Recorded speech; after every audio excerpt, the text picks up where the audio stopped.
नमस्कार दोस्तों, स्वागत है आपका फंड की दुनिया में। आज हम 21 मोस्ट इम्पोर्टेंट क्वेश्चन की अपनी सीरीज में पहुंचे हैं। चैप्टर 8 टैक्सेशन पर। यह चैप्टर सिर्फ एग्जाम के लिए नहीं है। कल आप म्यूचुअल फंड डिस्ट्रीब्यूटर बनने वाले हो और एक डिस्ट्रीब्यूटर के लिए टैक्सेशन को समझना ज्ञान भी बढ़ाता है, पैसे भी बचाता है और ग्राहक को भी सही सलाह देने में मदद करता है। यानी यह चैप्टर एग्जाम में काम का है और रियल लाइफ में भी काम का है। तो चलिए शुरू करते हैं चैप्टर 8 के 21 important mock questions. Question number 1 है, which of the following enjoy indexation benefit under the old rules before July 2024 changes? A LTCG on equity fund, B LTCG on debt fund held about 36 months bought before April 2023, C dividend income या D STCG on equity fund. तो इसका answer होगा, क्या होगा, gas करो।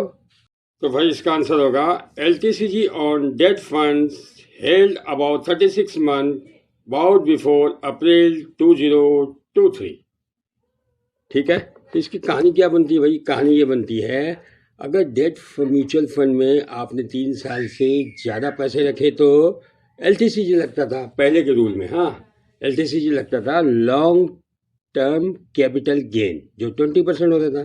ठीक है, साथ में इंडेक्सेशन का बेनिफिट भी मिलता था, क्योंकि सरकार मानती थी कि महंगाई अगर बढ़ती है तो खरीद कीमत भी बढ़ जाती है, जिससे लाभ कम हमें दिखाई देता था, तो उस पर टैक्स भी कम लगता था। ठीक है, लेकिन अब क्या हो गया? अब सरकार ने क्या किया, उस टैक्स स्लैब को हटा दिया। ठीक है, इंडेक्सेशन का फ़ायदा हमसे वापस ले लिया। तो अब टैक्स क्या होता है? अब टैक्स नॉर्मल स्लैब पे लगता है। यानी आपकी जो प्रॉफिट हुआ वो पूरा का पूरा प्रॉफिट पे आपके सैलरी के अनुसार जो भी आपको टैक्स लगता होगा उसी स्लैब के अनुसार आप पे वो टैक्स छुप जाता है। अगला क्वेश्चन है, what is the current tax rate on short term capital gain STCG from equity funds transfer on after 23 July 2024? A 10%, B 15%, C 20% या डी 25%? इसका आंसर क्या होगा भैया? इसका आंसर होगा सी 20%। 23 जुलाई 2024 के बाद इक्विटी फंड पर शॉर्ट टर्म गेन्स पर फ्लैट रेट जो है 20% टैक्स लगता है। ठीक है, और इसका जो मैंने पिछले प्रश्न में आपको बाकी समझा दिया है इंडेक्सेशन वगैरह के बारे में। ठीक है, अगला क्वेश्चन है, what is the rate of security transaction tax STT on reduction of equity mutual fund units? A 0.001%, B 0.005% या सी 0.01% या डी 0.02%? तो कितना टैक्स होगा? वो होगा ए 0.001%। जब आप इक्विटी रिलेटेड जो भी है ट्रांजेक्शन करते हैं तो उस पर एक छोटा सा टैक्स जो STT लागू होता है। ठीक है, तो वो अलग अलग, जैसे आप परचेस करेंगे तो थोड़ा अलग टैक्स होगा, मगर छोटा ही होगा। ठीक है, और जैसा आप बेचेंगे तो अलग होगा। ठीक है, रिडक्शन करेंगे तो ये टैक्स आप पे लागू होता है, लेकिन किसी किसी पे लागू भी नहीं भी होता है, जैसे डेट म्यूचुअल फंड पर, गोल्ड फंड्स पर, इंटरनेशनल फंड्स पर, बॉन्ड और डिवेंचर पर, बैंक FD RD PPF पर यह लागू नहीं होता। अगला क्वेश्चन है, what is the TDS rate on dividend income IDCW paid to resident investor if it exceed ₹5,000 in financial year? A 5%, B 7.5%, C 10% या डी 20%? तो इसका आंसर होगा सी 10%। रेसिडेंट इन्वेस्टर को डिविडेंड पर अगर साल में 5,000 से ज़्यादा पे आउट होगा तो AMC जो है 10% TDS काट लेगी। ठीक है, लेकिन ये अब हम रेसिडेंट इन्वेस्टर किसे कहते हैं भाई? जो इंडिया में 180 डेज से ज़्यादा रहा हो एक साल में। हाँ, 182 दिन वो इंडिया में बिताया हो, जैसे रहता है ना, इंडिया में रहते हैं, जैसे हम लोग इंडिया में 182 दिन से ज़्यादा रहेंगे तो रेसिडेंट इंडियंस कहलाएंगे। अगर 182 दिन से हम कम हो जाएंगे 100 दिन रहे या बाकी दिन बाद रह गए तो हम NRI कहलाएंगे।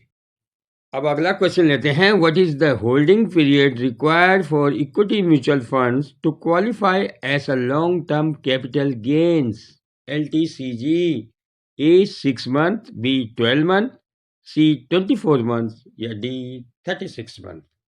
इसका आंसर है B 12 months।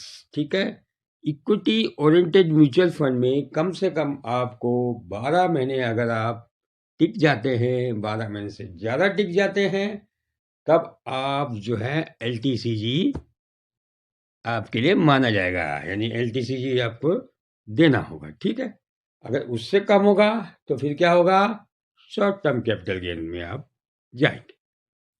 Next question, how many years can capital loss be carried forward for set of? A 4 years, B 6 years, C 8 years या D 10 years?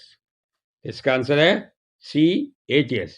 Capital loss future में कैपिटल गेन से set of करने के लिए हम maximum 8 साल तक उस लॉस को आगे कैरी फॉरवर्ड कर सकते हैं। जैसे इस लास्ट में ये साल हमें लॉस हो गया, ठीक है, कोई बात नहीं, नेक्स्ट ईयर हमको प्रॉफिट हो गया, तो हमने क्या किया, उस पिछले साल के लॉस को जो दूसरे साल में हमें प्रॉफिट हुआ था उसमें से घटा दिया, तो हमें कम टैक्स देना पड़ा। इस प्रकार हम उस लॉस को 8 साल तक घटा सकते हैं। ठीक है, अगला क्वेश्चन है, what is the tax rate on long term capital gains LTCG from equity funds exceeding exemption limit for transaction after 23rd July 2024?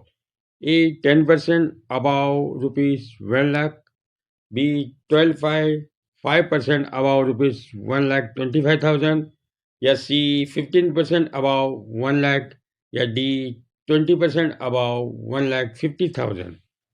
तो इसका आंसर होगा भैया 12.5% above 1,25,000।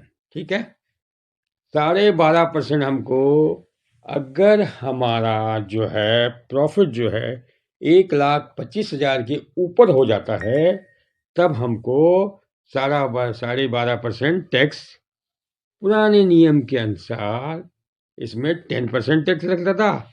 अब नए नियम के अनुसार इसमें 12.5% टैक्स लगता है, लेकिन उसकी लिमिट भी बढ़ा दी गई है, 1,25,000 कर दी गई है, जो पहले 1 लाख थी। ठीक है, अगला प्रश्न है, which of the following is fully taxable as per investor income slabs? A dividend IDCW from mutual funds, B LTCG from equity funds या C LTCG from debt funds या D STG from equity fund? ठीक है, इसका answer होगा A dividend IDCW from mutual fund. अब बहुत confuse हो जाते हैं भाई, डिविडेंड को ही IDCW बोलते हैं हम। ठीक है, पहले उसे डिविडेंड बोलते थे, अब इन्होंने नया नाम दे दिया IDCW। ठीक है, ये ध्यान रखना, कभी डिविडेंड की जगह IDCW लिखा होगा तो आप समझ जाना ये डिविडेंड ही है। ठीक है, इनकम डिस्ट्रीब्यूशन कम कैपिटल विड्रॉवल। ठीक है, तो डिविडेंड कोई AMC अलग से नहीं देती है, वो आपका ही पैसा होता है जो हम अपने कैपिटल में से विड्रॉल करते हैं, यानी वो AMC डिसाइड करती है कि मैं डिविडेंड दूँ। ठीक है, अब म्यूचुअल फंड में डिविडेंड जो है इनकम में आपके टोटल इनकम में आपको जुड़ जाएगा, जो आपने डिविडेंड लिया ना वो टोटल इनकम में आपको जुड़ जाएगा, और इनकम स्लैब के अनुसार आपको उसमें टैक्स देना होगा। ठीक, अगला क्वेश्चन है, stamp duty on purchase of mutual fund units is charge at what rate? A 0.005%, B 0.01%, C 0.015% या D 0.2%?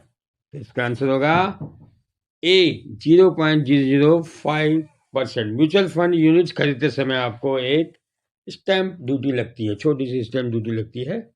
ठीक है, वो डायरेक्ट जो है NAV में एडजस्ट हो जाती है, आपको पता भी नहीं लगता। ठीक है, अगला क्वेश्चन है, which tax is levied at the time of relation or switch of equity mutual funds units? A GST, B security transaction tax, C stamp duty या D TDS? ये प्रश्न हमने पहले भी पढ़ा था, तो इसका आंसर है सिक्योरिटी ट्रांजैक्शन टैक्स, STT। जब हम equity oriented mutual fund units बेचते हैं तो हमें STT देना पड़ता है। Under the Income Tax Act, which section provide deduction benefit for investment in ELS fund? ठीक है, ये तो सब जानते हैं, सब बड़ा फायदा उठाएं इसका। A section 24B, B section 80C, या C सेक्शन 10D, या D सेक्शन 112A।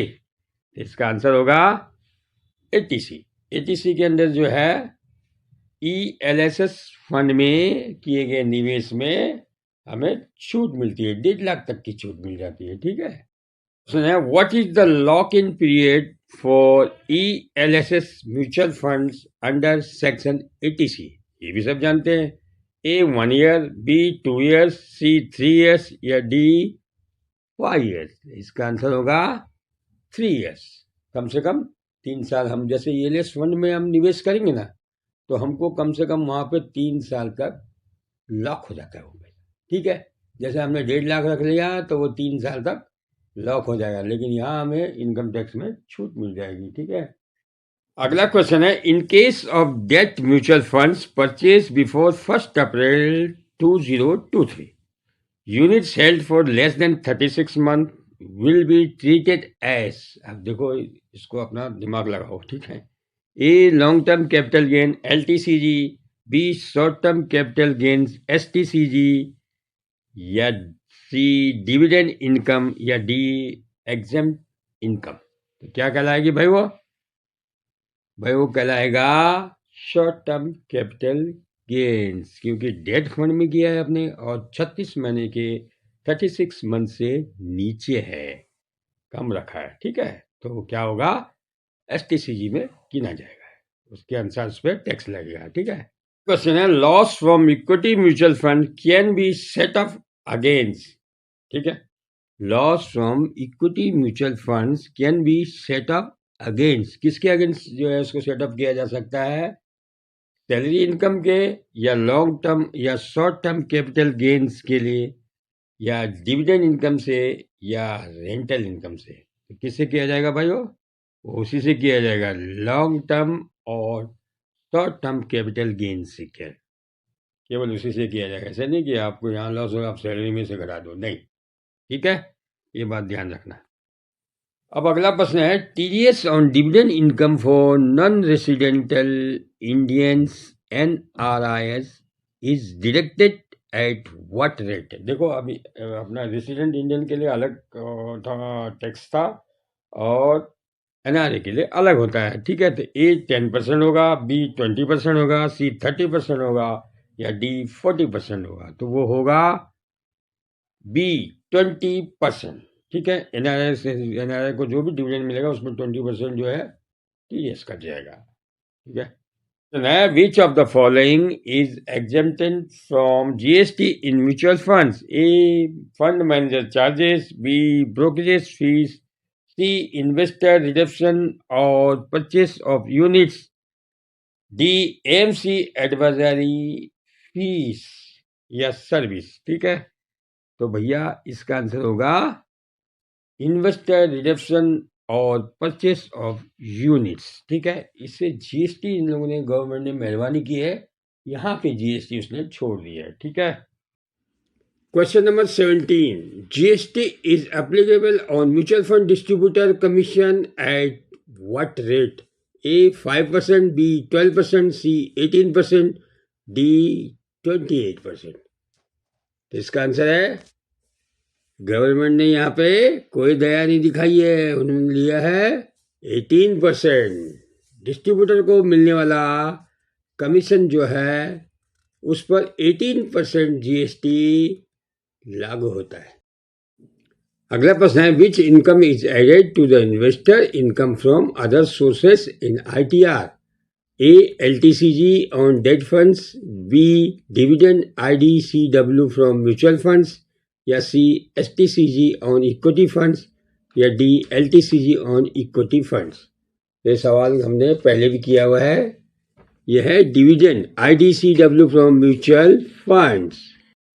अगला क्वेश्चन है, if an investor does not provide pan, what is the TDS rate on mutual fund dividend income? A 10%, B 15%, C 20%, D 30%। तो इसका answer होगा C 20%। अगर आपने pan जो है नहीं प्रोवाइड किया है, नहीं फर्निश किया, तो आपको 20% रेट से TDS लागू होगा। ठीक है, और नॉर्मल केस में तो आपको पता ही है 10% लगेगा। ठीक है। Question number 20, which section of the income tax act governs taxation of capital gains on mutual fund? A section 80C, B section 54, C section 11A and 112A, या D सेक्शन 194A। तो क्या गवर्न करेगा, किसको govern करेगा? ये C section 11A and 112A। ठीक है, ये तो धाराएं हैं, इसमें कोई समझाने वाली बात नहीं, इसको याद रखना है बस। Question number 21, what is the maximum deduction an investor can claim under section 80C of ELS fund? ये तो आपको पता है। A 50,000, B 1 lakh rupees, C 1,50,000 rupees, या D 2 लाख रुपीज। तो क्या करेगा वो? 1,50,000 रुपये, 1,50,000। सेक्शन 80C के तहत ELS स्कीम में छूट है। तो ये थे चैप्टर 8 के 21 मोस्ट इम्पोर्टेंट मॉक क्वेश्चन। उम्मीद है कि टैक्सेशन अब आपको एग्जाम के लिए क्लियर हो गया होगा और रियल लाइफ में भी ये जरूर कामकाज साबित होगा। अगर वीडियो आपको पसंद आया हो तो इसे लाइक और शेयर जरूर करना, क्योंकि आपका छोटा सा सपोर्ट किसी और की तैयारी को आसान बना देगा। और हाँ, हमारी 21 क्वेश्चन की सीरीज का अगला चैप्टर जल्द आ रहा है, मिस मत करना। मिलते हैं अगली वीडियो में, तब तक के लिए जय हिंद, जय ज्ञान।